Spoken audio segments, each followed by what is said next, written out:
Hello to those of us joining us online later. Thank you for watching.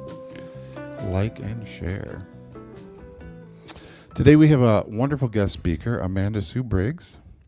She's an ordained unity minister who integrates spirituality and mental health to help people create a happier, healthier life.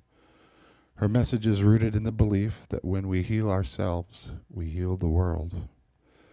Known for her warmth, humor, and authenticity, Sue walks beside people who are ready to question the beliefs that have shaped them and step into a new understanding of themselves and the world. She's the founder of the Unity Collective and previously served as spiritual leader of Unity of Verde Valley. She founded the Next Gen Young Adults group at Unity of Phoenix and has spoken at Unity communities throughout the U.S. and Canada. Let's give a big, warm welcome to Sue Briggs.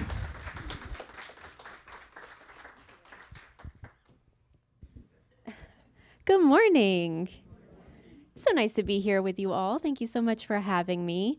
It's been fun getting to guest speak around at different Unity churches because I get to see all the different ways that everybody does things. And so it's really fun to kind of see the bits and pieces that I love from each Unity church. So today we are talking about this or something better. Who's heard that phrase before? Yeah. It's a Karen Drucker song, and we love Karen Drucker at Unity, so you've probably heard it from there. Or it's just a common saying in certain spiritual or, self-development circles. And oftentimes we use this or something better when we're working on a prayer or an affirmation or manifesting something. It's a way that we kind of keep ourselves open, right? We say this or something better so we cannot be so attached to the outcome that's in our minds. Easier said than done, right? So this or something better. So whether you call it prayer or manifestation or intention setting or visualization, essentially what we're talking about here is how to get what you want out of life, right? Which first requires us knowing what it is that we want. So it turns out we're actually not very great at this, knowing what we want. We think we are, but we're not. So studies consistently show that we overestimate the emotional impact, how intense and how long-lasting the emotional impact of a future event is going to be. So whether it's getting that promotion or going through a breakup, we overestimate how we're going to feel about it and how long that feeling is going to last. Now, at the same time, we underestimate our ability to cope and our ability to adapt to changing circumstances. So we're both overestimating the emotional impact and underestimating our ability to adapt to things that maybe were less than what we wanted. So, okay, you might think, okay, that's fine. Maybe I overestimate how happy that new job's gonna make me, or how happy that new car is gonna make me, or how good I'm gonna feel when that person finally apologizes, or my daughter finally admits that I was right the whole time. Okay, maybe I'll overestimate it, but it's still gonna make me happier than I am right now, right? Actually, most of the time wrong. Turns out, researcher and author Daniel Gilbert found that we often have a period of unhappiness after we get what we think we want, because it turns out once we finally get it, we actually didn't really like it as much as we thought we were going to. Has that ever happened to anybody? Like you work so hard to get somewhere and then you finally get it and it's like the high of chasing that just kind of crashes and you're like, wow, I put a lot of work and effort into getting that and then turns out it's not what I thought it was going to be. Turns out that's pretty common. Or if it turns out that we don't actually like it as much as we thought we would, maybe we kind of underestimate or don't accurately predict what the long-term result's going to be, like how it's going to affect us long-term. Now, this sounds really depressing as I'm saying it, but we all know that this is true, right? Because think about it. When in your life has something happened that at the time you would have said, I don't want this. This is not what I was trying to manifest. This is not fun. I don't want to be here. I don't want to do this. And while it's hard at the time, once you're through it, you can look back and you can say, you know what, that was the best thing that could have happened. So sometimes our idea of what we want is very limited and very specific and actually ends up not being the thing that's going to make us happy anyways. And something that we could have never predicted, something that we would have never envisioned for ourselves, ends up being that exact thing that we needed.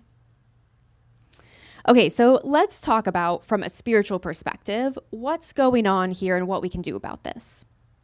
So first, I think we need to define some terms. So in Unity, we talk about how there's kind of these two sides of us, right? The human and the divine, okay?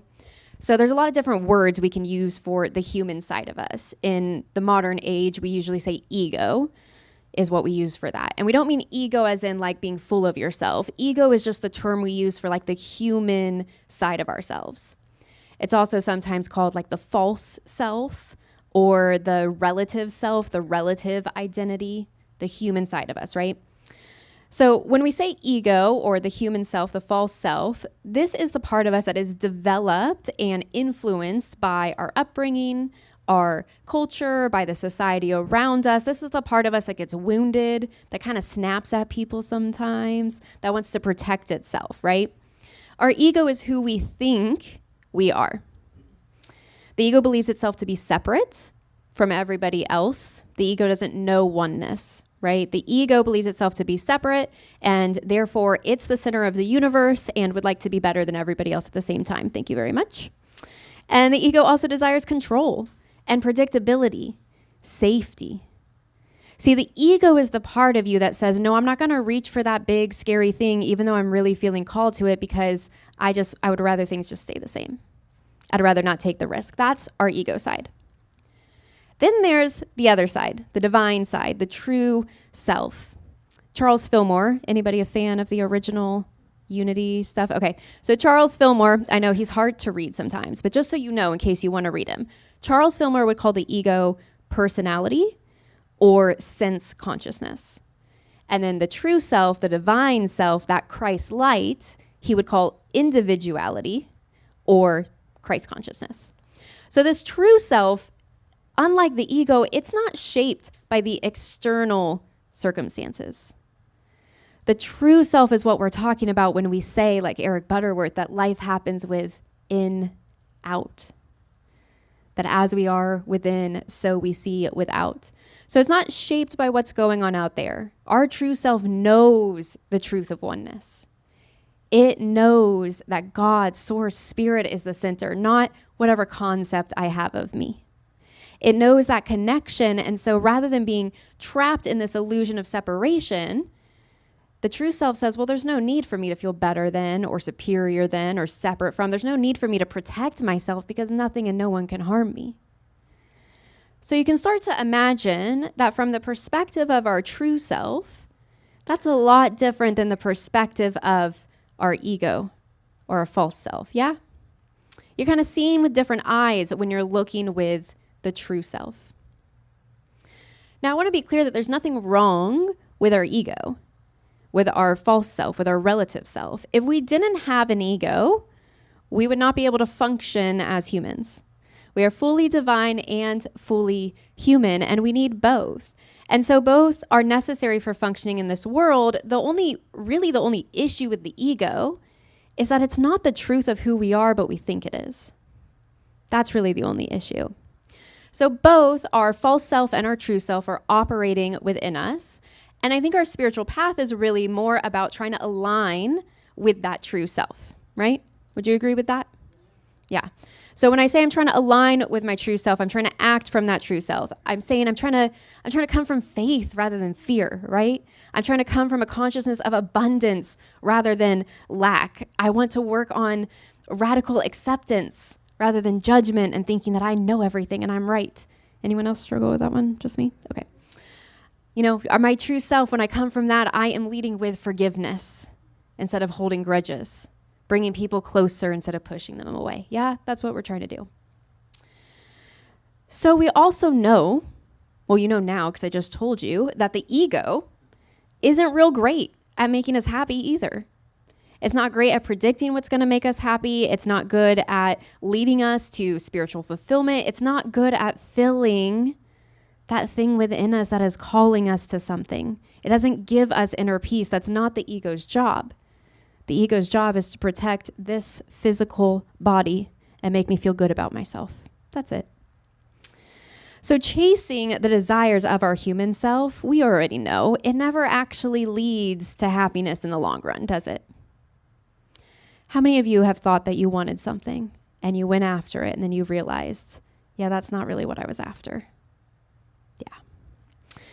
So today we're talking about how we get what we want. And in order to get what we want, we first have to know, well, what is it that I really want? And I think that's the tough part, because we have to see past the desires of the ego into our true self to be able to know what it is our soul desires, what God is nudging us toward, to tune into the truth, the capital T truth that is at our center.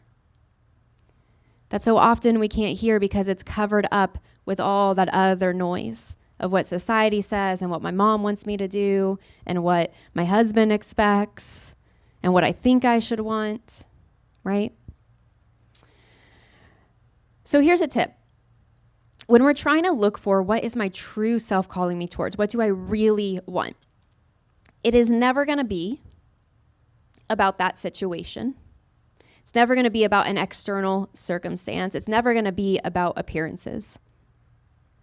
What you really want, what your soul is calling you to, it will never be anything external to you. Because this world of appearances isn't where the true self lives. The true self lives in the absolute, beyond time, beyond this lifetime, beyond this current experience. So here's the thing, and I know it's tough news. Your true self, it doesn't want to win the argument. It doesn't. Your true self doesn't care who gets elected president. Your true self doesn't concern itself with the material. But the great thing is all that stuff that you think you want is a really, really great clue into what your soul is calling you towards. Would some examples help? Okay. So we think that we want to lose weight or we want to get a facelift. But really, what we're wanting is to feel confident in our own skin, right? Or we're wanting to not have to worry so much about what people think of us. We think that it's the external that's going to do that, but what we're after is the internal. Maybe we think that we need to check all of the things off of our to-do list before we can finally relax and feel good about ourselves. Anybody? Yeah. So we think we need to check everything off our to-do list, but really what we're needing is to feel purposeful, to feel like our life has meaning. Or maybe what we're needing is to give ourselves permission to relax, right? Without feeling guilty. That's the key for me. Maybe we think that we want to win the lottery or we want more money, right? That's that external thing that we think we want, but really underneath that, what we want is to feel secure, to feel safe, or maybe to have enough resources that we can make an impact in the lives of others. So often we're looking to that outer symbol, but there is something deeper underneath that external want. Maybe we think that we're frustrated with someone else.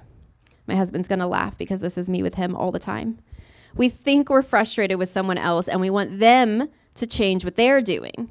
But really, we're frustrated with ourselves for doing the exact same thing. And we know that we're the ones that needs to make a shift, that needs to change. Anybody else, or is it just me? Thank you for nodding. I appreciate it. See, it's not just me. So here's the thing. It's a lot of work to get underneath that. But once we realize what that true desire is, what our soul is calling us toward, I think it becomes a lot easier to say this or something better. It becomes a lot easier to let go of that expected outcome. Because if I realize that what I'm really after is love and acceptance, then it was never about that particular argument. So how that particular argument plays out doesn't really matter.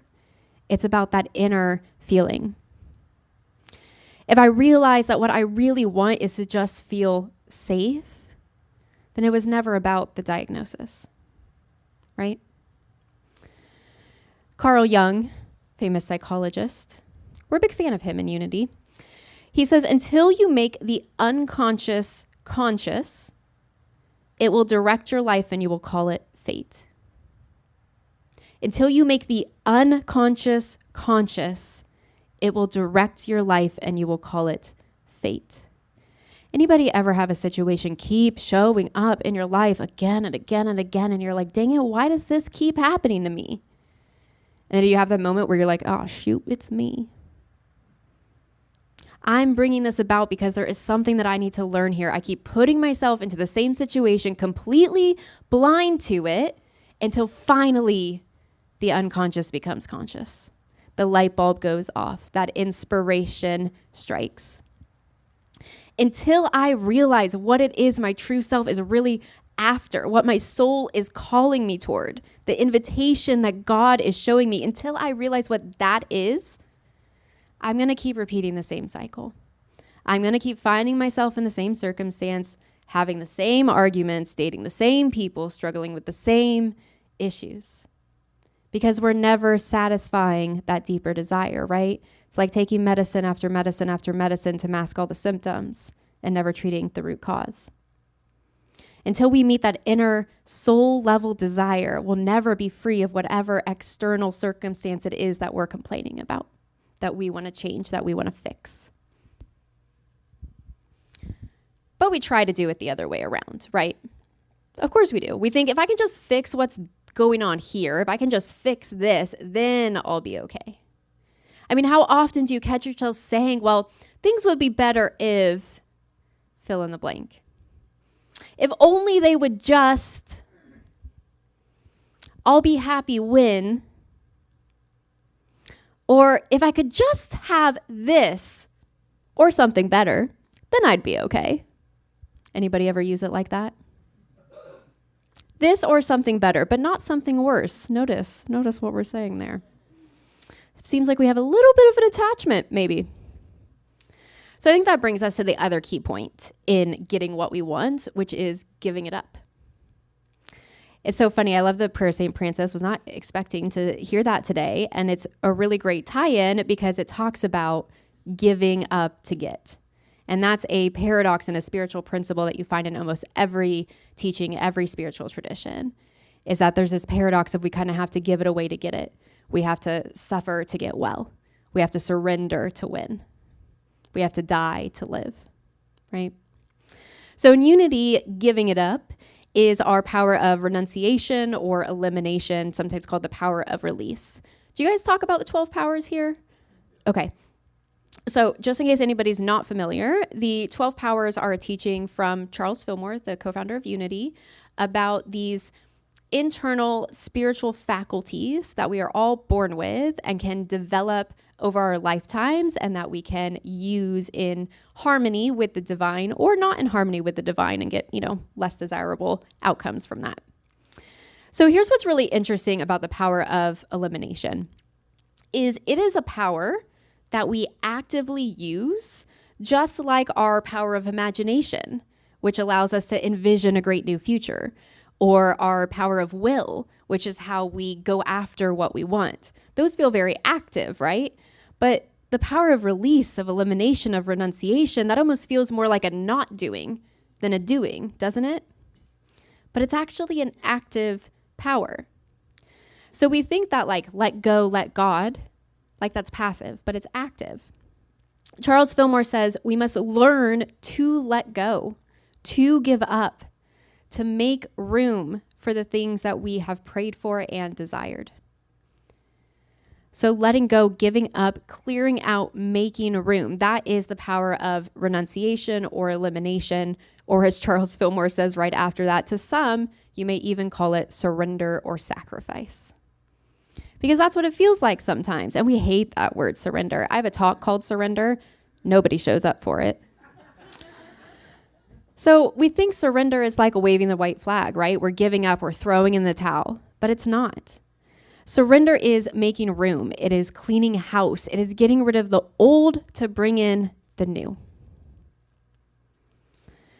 Surrender is telling the ego, to let go of its attempts to control. It's releasing our attachment to things looking or being or turning out this specific way. It's a recognition that our ego mind doesn't know better. And even though it's telling me over and over, I've got this, I've got this, I've got this, I know what's best, I can do it. Surrender, my power of renunciation, is an active faculty that I bring to the purpose to say, shh, God knows better. That's who I'm giving it to. I can trust in divine mind rather than my own limited perspective. And somehow when we finally let go of thinking we've got it all figured out, of thinking that we can do it all on our own, when we finally give it up, isn't that so often right when that solution comes to you?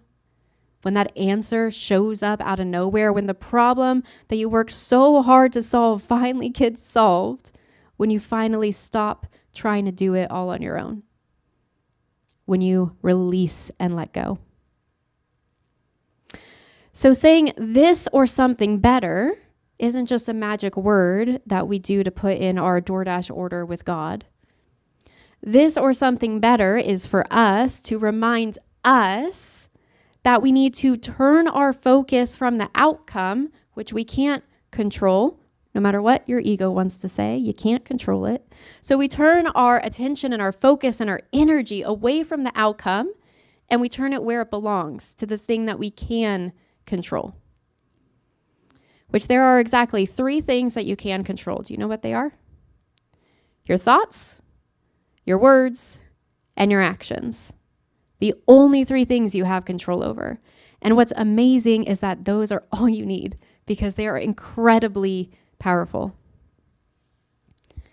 Charles Fillmore says, it is just as necessary that one should let go of old thoughts and conditions after they have served their purpose, as it is that one should lay hold of new ideas and create new conditions. In fact, we cannot lay hold of new ideas and make the new conditions until we have made room by eliminating the old. Charles is so wordy. So what he's saying is, if you're going to get new furniture, you have no room to put it until you get rid of the old furniture. But when it comes to getting what we want in our life, we don't give up the old until we have the new a lot of times. That's what we want to do, right? I'm not going to sacrifice that until I've got a sure thing over here. Does that feel like faith or does that feel like fear? Yeah. So elimination is part of the cycle.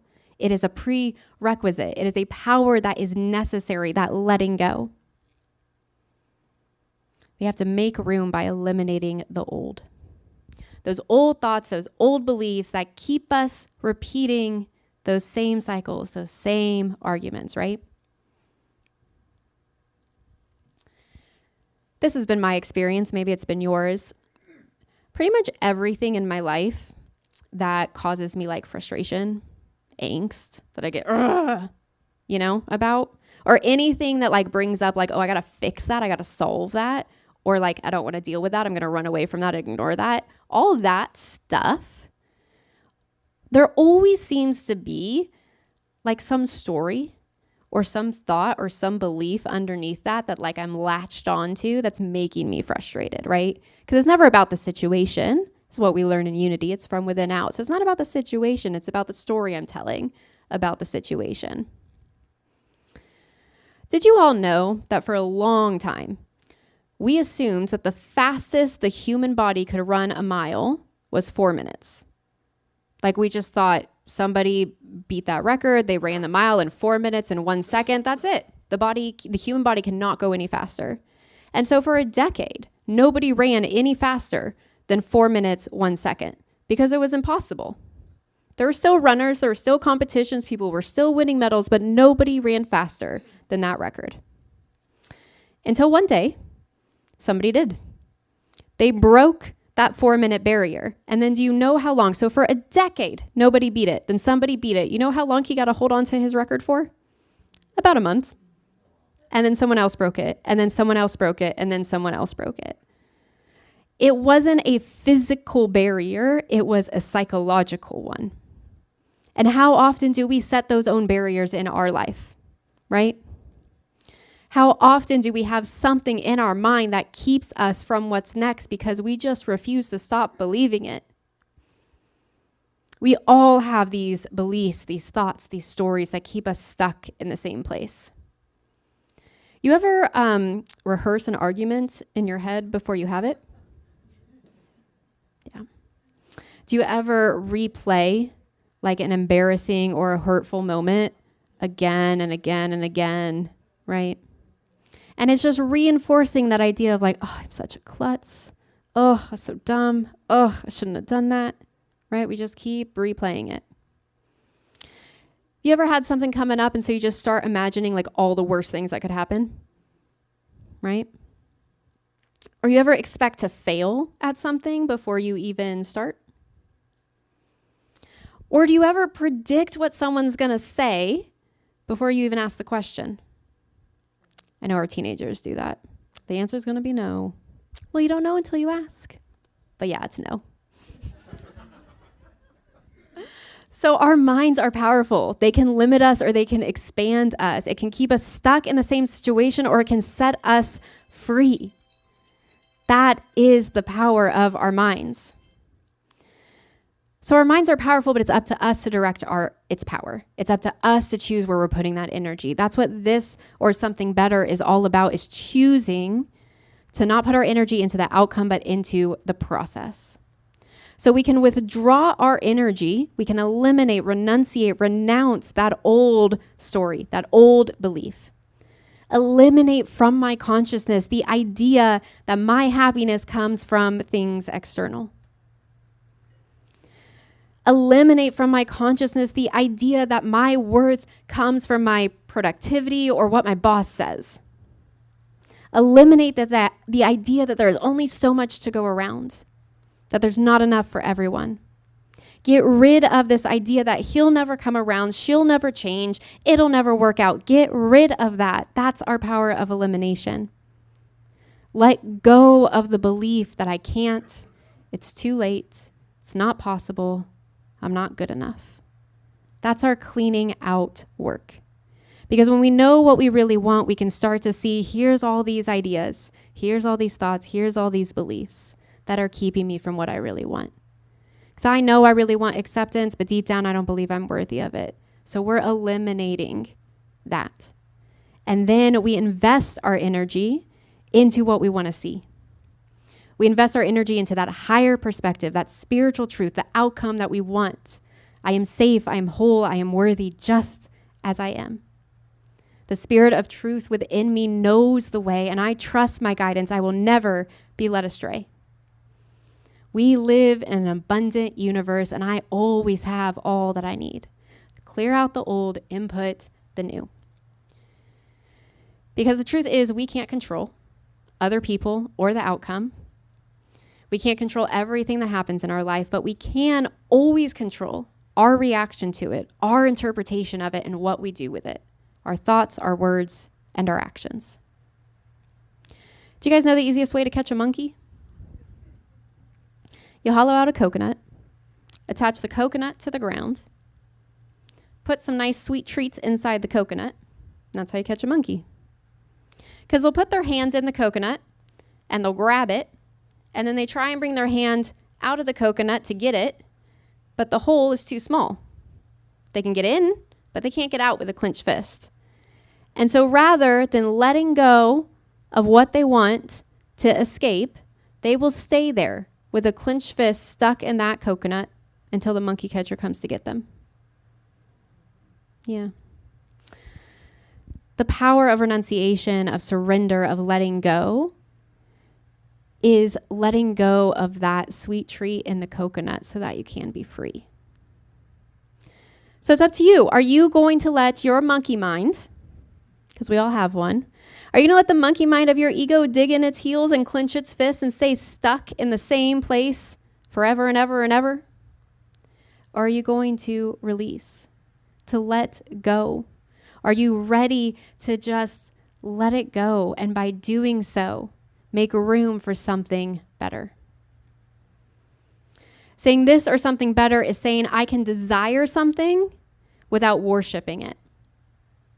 I can take action without trying to control the result.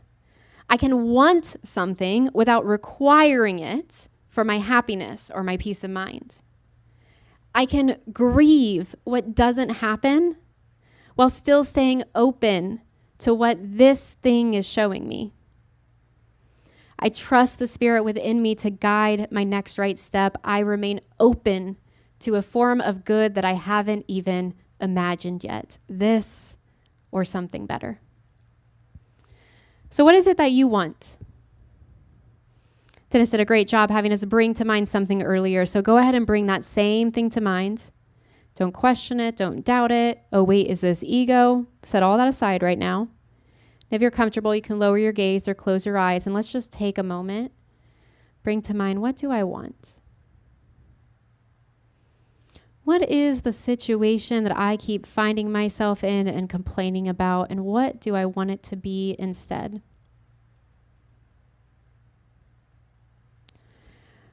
What is that thought that keeps coming to my mind that if only it were this way? So go ahead and bring that to mind.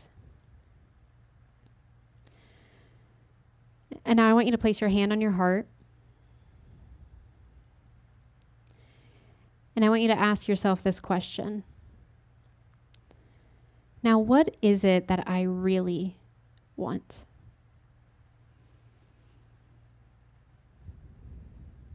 And breathe into that. We're asking our highest self, our true self, our Christ light, what is it that I really want? What does my soul desire?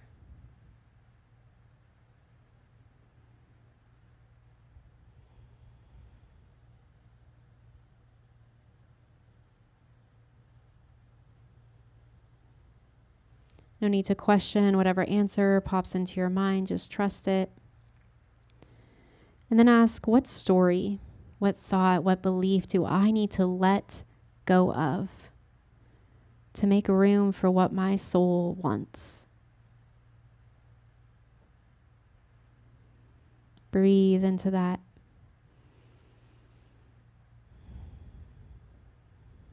What do I need to let go of to make room?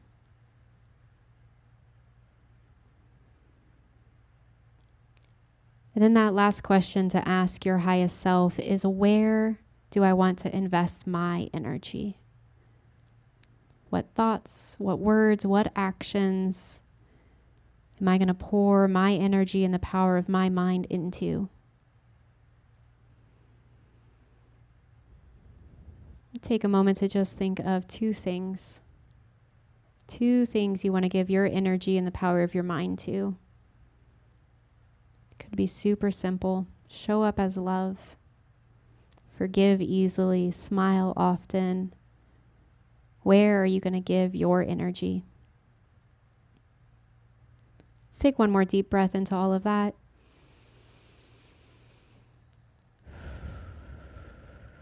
And you can go ahead and relax your hands.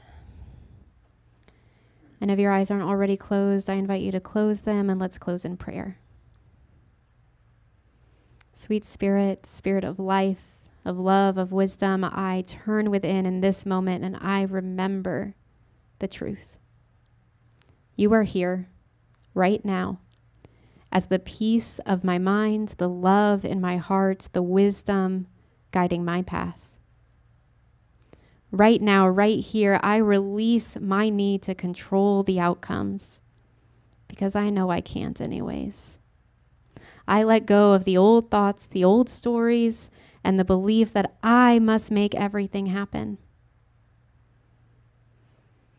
Right here, right now, I take a breath and I make a room for you, God.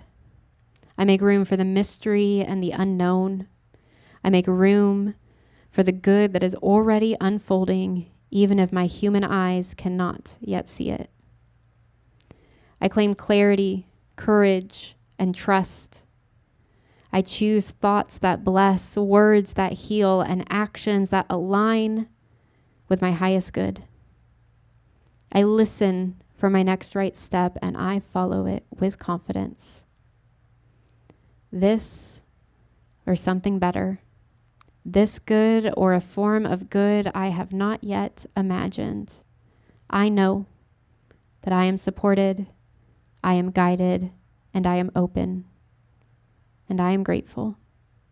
And so it is. Amen. Thank you all so much.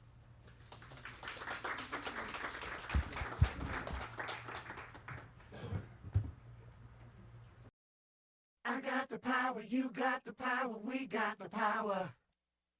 I got the power, you got the power, we got the power. I got the power, you got the power, we got the power. I got the power, you got the power, we got the power.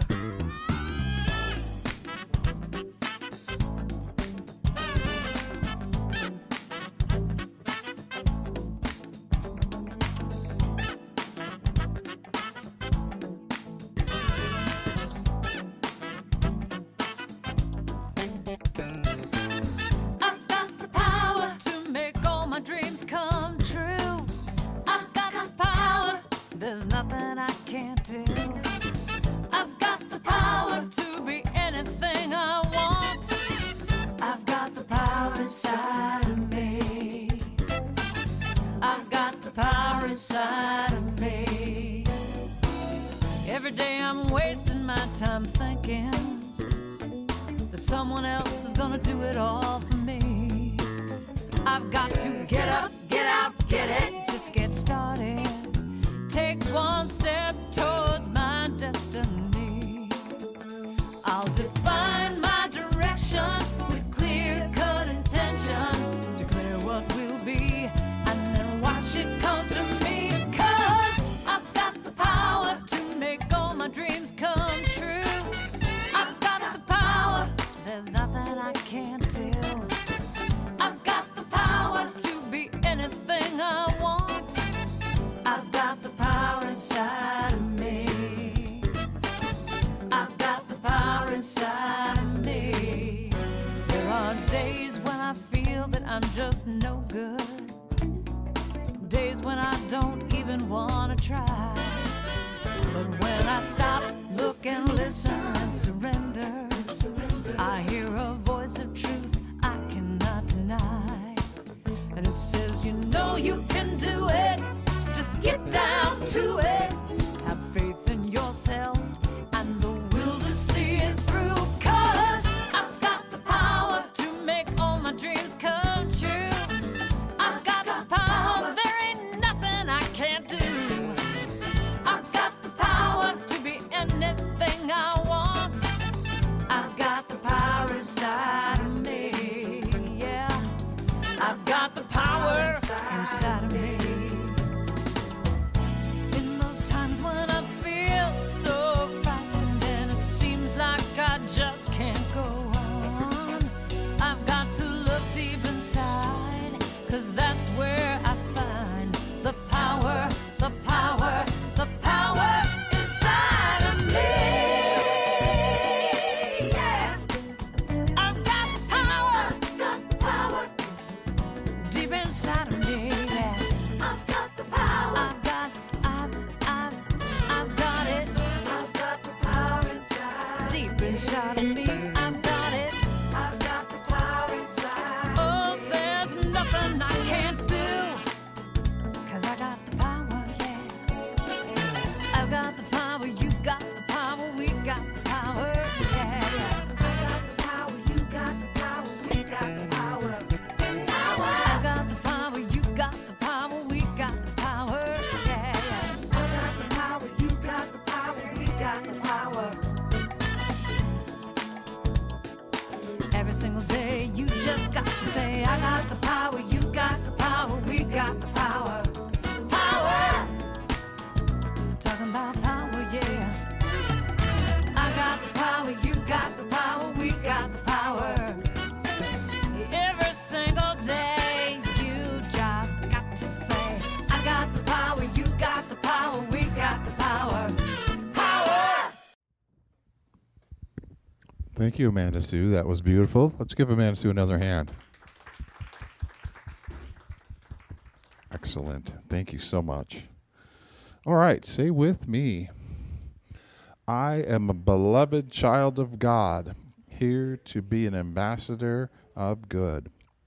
So this is the time where we take our offering. Unity of Tempe is supported by your gifts. That's how we meet our expenses every month. And we also tithe. So go ahead, guys. If you want to give online, oopsie, we're supposed to say this first. I am a joyful sharer of my good. I remember that as I give, I receive, and that God is my source. All right, if you want to give online, you can use this QR code or unityoftempe@gmail.com.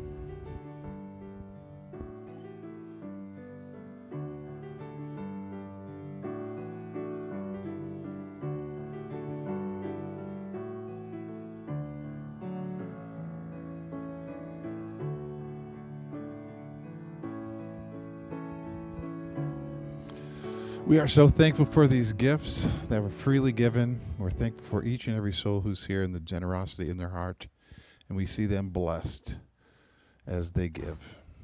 And so we say thank you, thank you, thank you. Amen.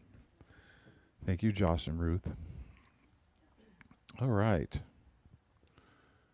Staying connected on the go. So wherever your travels take you, you have a home here. It's just a click away. You can watch us on YouTube. Our Sunday messages are there, available for you to watch. So please like and share. And thank you for supporting us either here or on Zelle or PayPal. Your generosity keeps us going. Reverend Mitzi returns next Sunday. Yay! I'm so glad I missed her. All right. Let's say this together, a prayer for protection. The light of God surrounds us. The love of God enfolds us. The power of God protects us. The presence of God watches over us. Wherever we are, God is. It is well with my soul, and I am grateful.